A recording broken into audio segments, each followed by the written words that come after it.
Tasos is here from Greece, Xenios Blockchain Project, Hellenic Blockchain Association. Tasos, very warm welcome. Greece has been a part of this forum for almost 5 years now, one of the founding members. Last year, we hosted the summit in the metaverse. Tasos was there with his colleagues. So, Tasos, yes, I think we can start. Over to you. Thank you. Tell us about what's happening in Greece, with regards to blockchain and digital assets, and also what your organization is doing to support the ecosystem. Tell us a little bit more about your association as well. Thank you. Thank you very much for having me another year here. Congratulations, Professor, for this initiative once again. It's lovely being here with you, gentlemen. So, practically, Greece, since the last time we spoke, have done tremendous, and I truly mean it, improvements and progress towards blockchain adoption, both in the public and private sector. Hellenic Blockchain Association, alongside Xenios Blockchain Group, have introduced multiple blockchain courses alongside the leading public economic universities of Athens, University of Piraeus, and now the Kapodistrian University of Athens. Both are leading financial oriented universities. That's a major step alongside the highly esteemed professors in Greece. Number two is that the public sector, besides the land registry, is actively exploring blockchain in the cybersecurity space, meaning to leverage the cryptographic benefits of blockchain for encrypted communications, as well as keeping, of course, in an immutable ledger sensitive data compared to legacy databases. That's another milestone, which I can proudly say that I was part of the educational process, and we do see the political, let's say, family as a whole in Greece moving towards this, especially after the European Union's direction towards giving much more funding into the defense space. Now, having said that, and considering the fact that the MiCA, the Market in Crypto Assets legislation of European Union, is enforcing practically VASP entities vis-a-vis virtual asset service providers to move into CASP, crypto asset service providers. In Hellenic Capital Market Commission, they were registered 10 companies as VASP, and the number which we have until now from the regulator is that less than 30% will be transforming into CASPs during the grandfather period of dictating by ESMA, the European Securities Market Authority. So this is where we are standing in terms of the MiCA aspect. And regarding the EU DLT pilot regime, which is the leading framework for tokenized securities, financial instruments in European Union, it seems like there is going to be one application of this kind in Greece by Q1 2026. That's what the rumors has at the moment.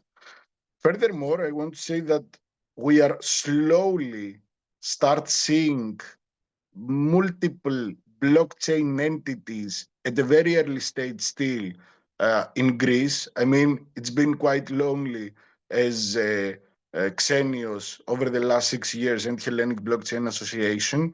And I have to truly say that SUI, the leading blockchain protocol, opened the SUI hub in Athens, which was something that gave a bit of media attention around the space in general and brought in new people actually to start engaging. That was number one. And number two, which it's not confidential anymore, IOHK, Input Output Hong Kong, the leading organization behind Cardano, is actively exploring a technology hub in northern Greece as well for their European innovation arm.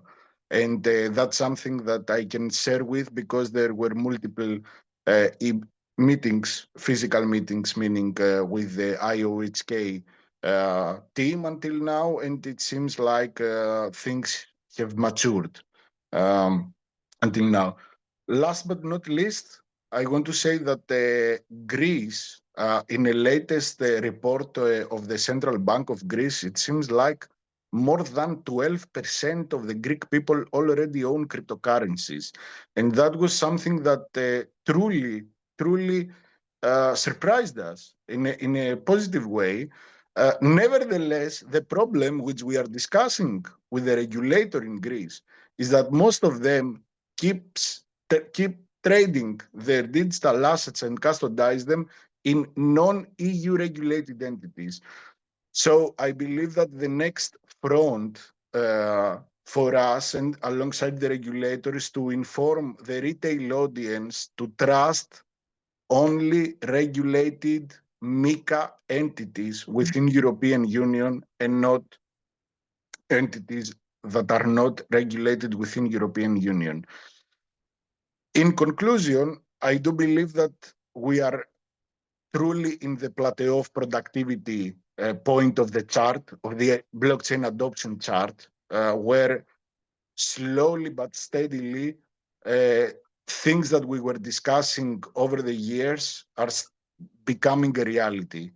And I want to say that in some region of northern Greece at the moment, we are discussing a pilot case so that the local elections of the municipalities will take place with the public blockchain system. This was it, the latest updates from Greece, ladies and gentlemen.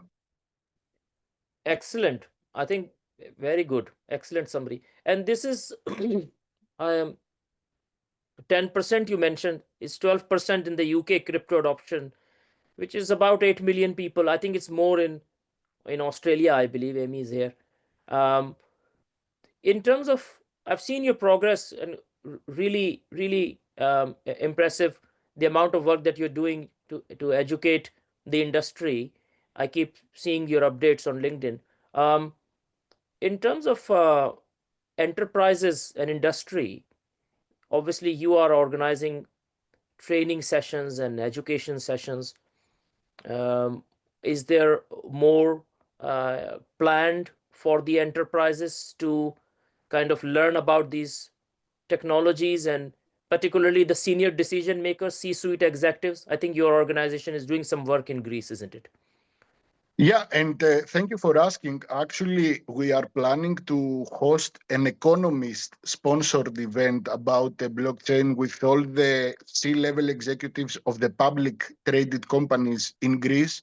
And we are going to announce a partnership with a public traded company very soon, and Xenius Blockchain Group. This is something that is going to take place within the next 2 to 3 weeks.